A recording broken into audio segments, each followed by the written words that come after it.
Morning, everybody. Morning.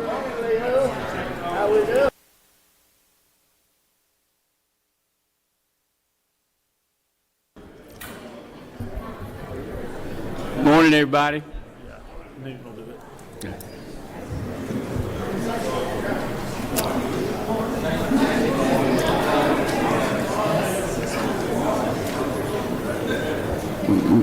Close that door. Thank you, Ms. Donna.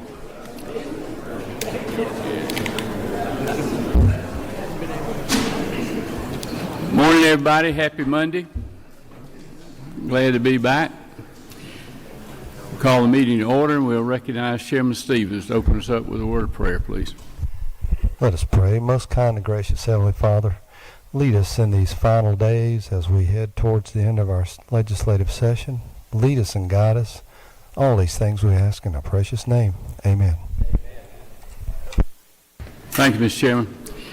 Okay, let's call the meeting to order, and we'll get started. Let me, to our friends with us that are on the wall over today, if you have already been here and already asked for a bill or a resolution or a study committee, you only have to ask one time. Don't have to come back. And if you've already asked for it, don't have to come back again. But if you haven't, we're glad to have you. So let's go ahead and we'll get started. Senator, come on up.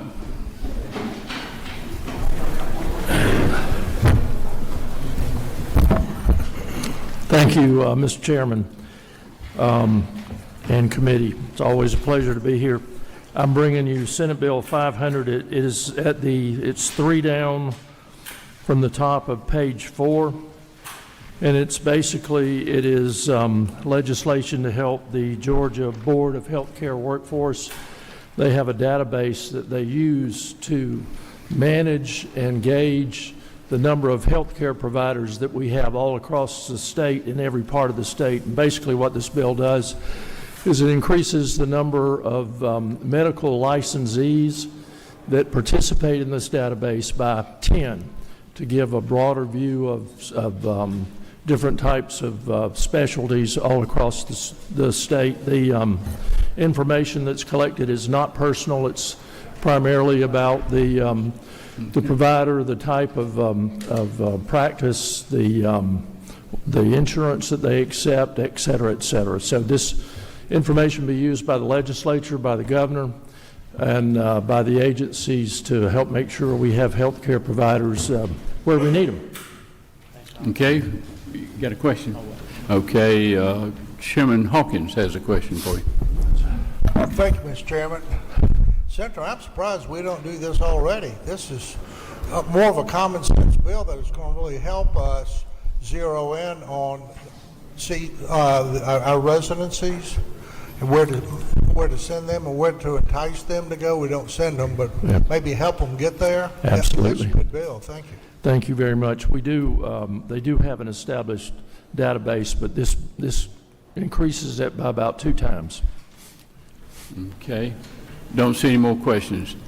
Thank you, Mr. Chairman. Appreciate it. Yes, sir. Chairman Martin, you had a recognition you wanted to make before we got started. I'm sorry I overlooked it. Mash your button there so I can recognize. There we go. That's fine. Thank you, Chairman. I was going to wait on your time to do that, but if the committee would join me in welcoming from the University of Georgia, Miss Maddie Pillow is shadowing us today. She's down from the University of Georgia. I'd just like to recognize Miss Pillow. She's in the back. Raise your hand. There we go.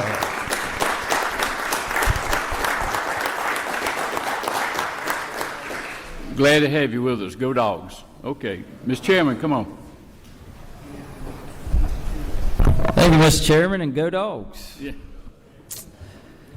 Mr. Chairman, I bring y'all SB 406. This is the Property Owners Bill of Rights. It's essentially requires all our HOAs, POAs, and COAs in the state to register with the Secretary of State's office.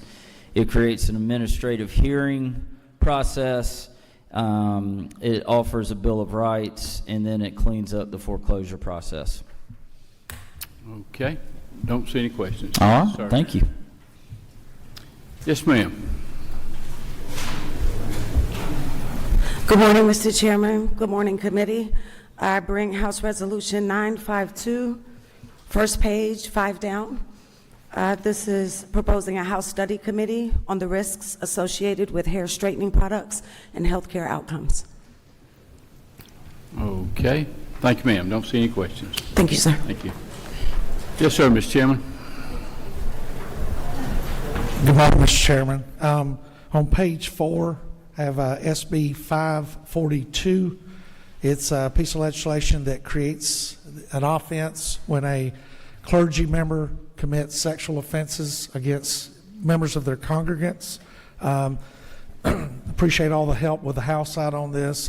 Representative Holcomb added some good language along with other members of the Judicial Committee, and it's a strong piece of legislation. Also, Don't see any questions on that. You got another one? yes, sir. This one is on the general calendar, page 10, 6 from the top. I was working on this with Chairman. I apologize. The yellow sheet, Yes, sir. what number? It's page 10. Let's see, it's going to be SB 306. Myself and Chairman Cannon were working on this together related to CUVA. And what it does is change some of the options for taxpayer notification of the CUVA covenant. Allows request notification by certified mail or email in addition to standard notification in order to continue these CUVAs from going after 10 years. Okay, so don't see any questions. Thank you. Thank you, Mr. Chairman. Sir. Yes, sir. Senator Alvarez. Good morning, Mr. Chairman and members of the committee. On page 2, you'll see Senate Bill 23, where the Senate bills start.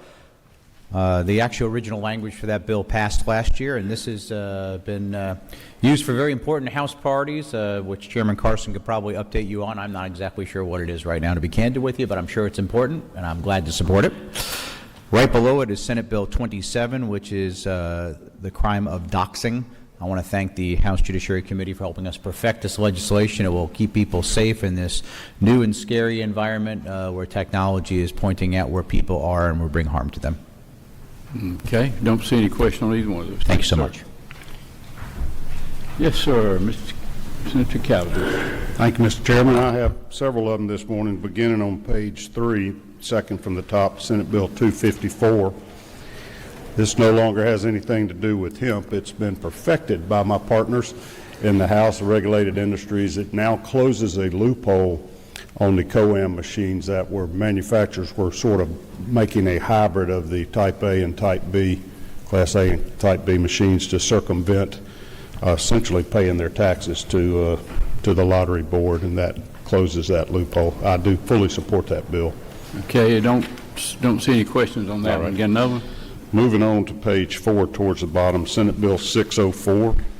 This is an ability to allow the Attorney General's office to give assistance upon request to local DA's offices in the prosecuting of certain violent crimes, drug trafficking, sex trafficking, and gangs.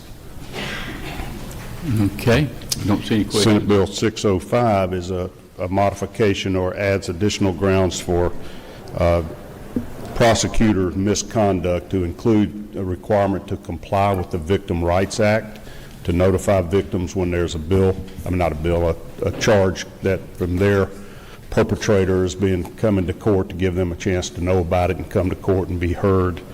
It also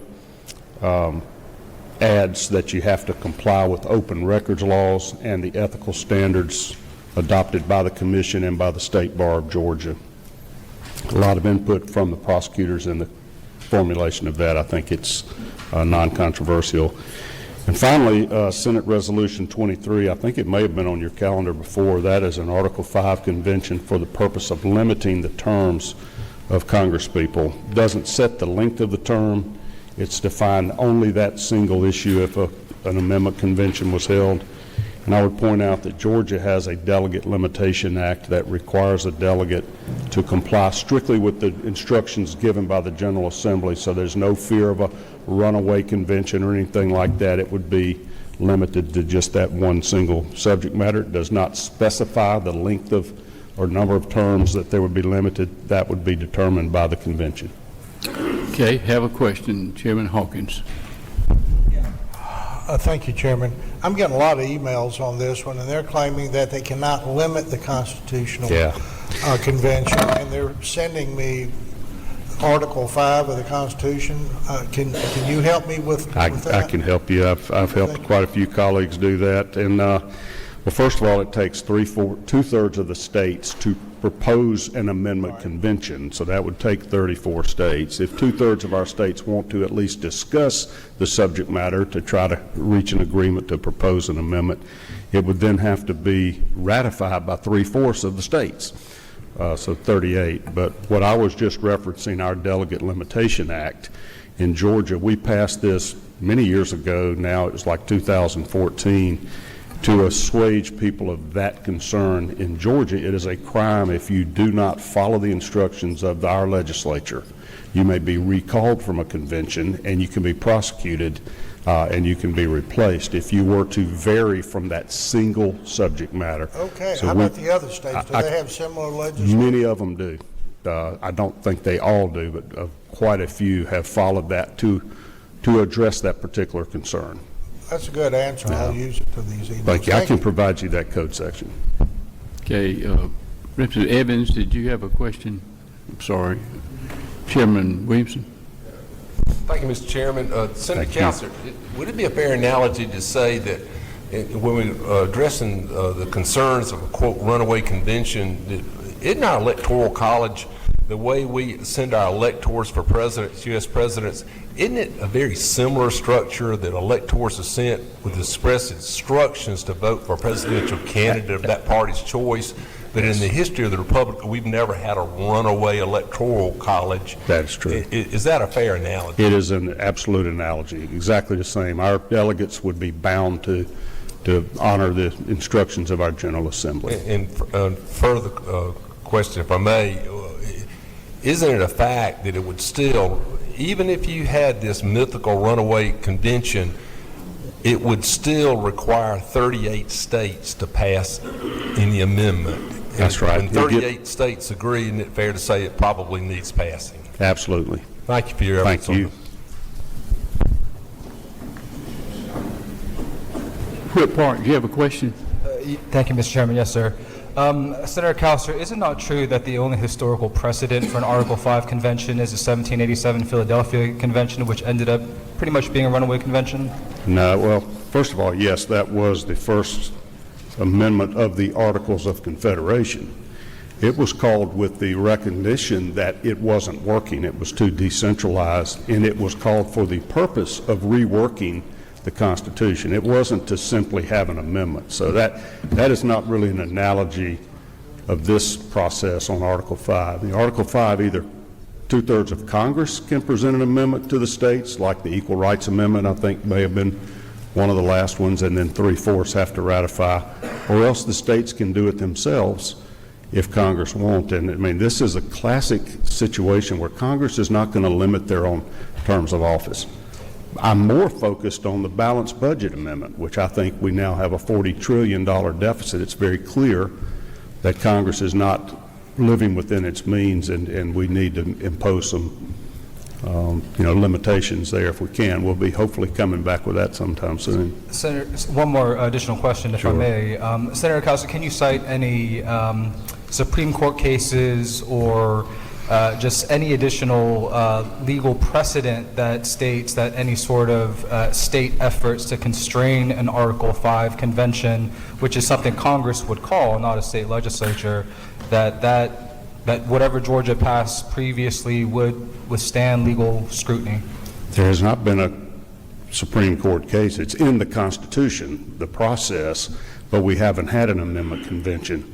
So there's nothing to have been reviewed by the courts. So you would say that this would be an unprecedented manner in which we amend the Constitution? I would say it would be constitutionally permissible, and it was designed this way, that the states have the ability to amend the Constitution or to propose amendments, and then if 3/4 ratify it.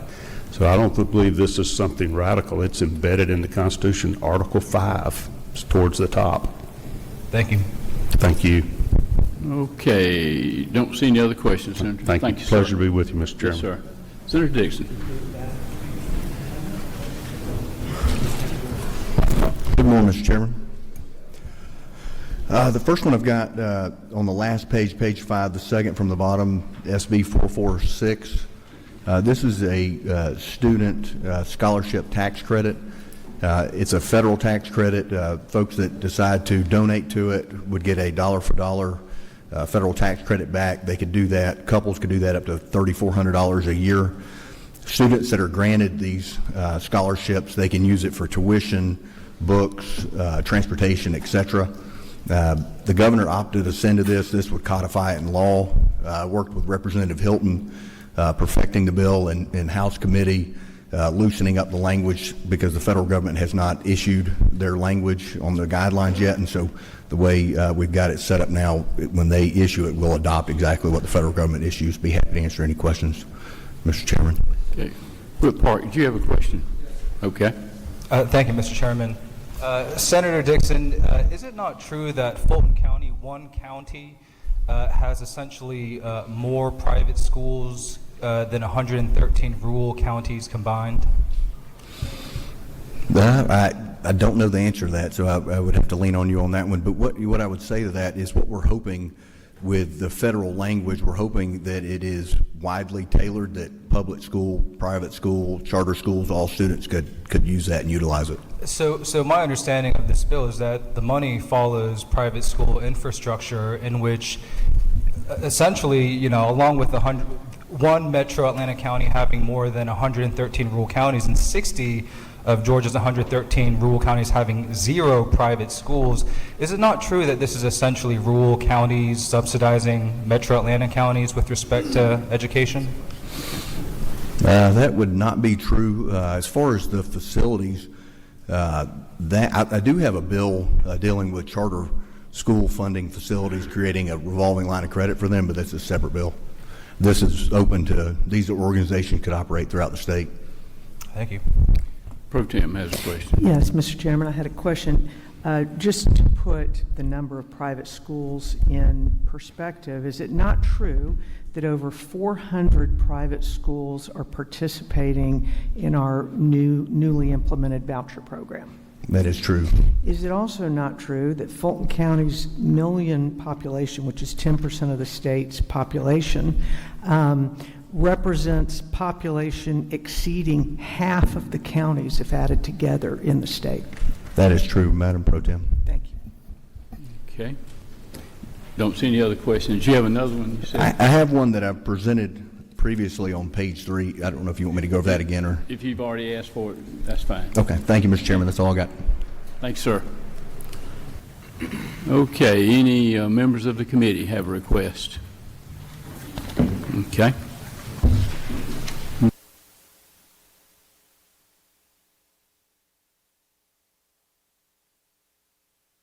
Chair Williamson, do you want to ask about Senate Bill 566, Bruce Williamson? Chairman, I'm asked for Senate Bill 566. Okay. Thank you. Okay, we got that done. All right. Let's go ahead and recognize Chairman Newton to speak to Senate Bill 395 substitute.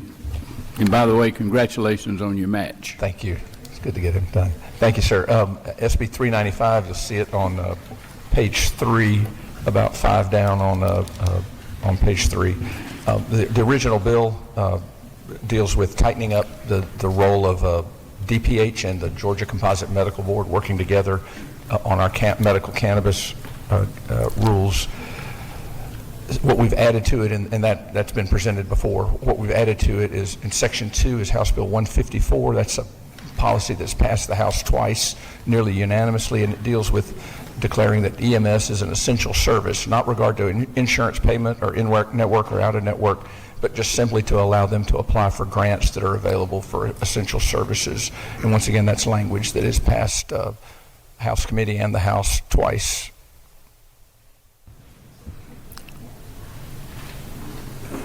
Okay. And I would move that we adopt that substitute. That would be LC 1100S. Okay, and I think some of these come out of your Rural Development Council study committee that y'all worked on, correct? Correct. A lot of these rural EMS are eligible, would be eligible for grants if this bill passes and is signed into law. Okay, you've heard the explanation. Is there a motion to approve Senate Bill 395 by substitute LC 521100S? So moved. Have a move and a second. Is there any opposition? Okay, it's approved. Okay, now let's set a calendar for today, day 36. Under the modified structure, Senate Bill 23. Have a move and a second. Any opposition? It's on. Senate Bill 395 by substitute LC 521100S. Move and a second. Any opposition? It's on. Senate Bill 428. Moved and second. Any opposition? It's on. Senate Bill 441.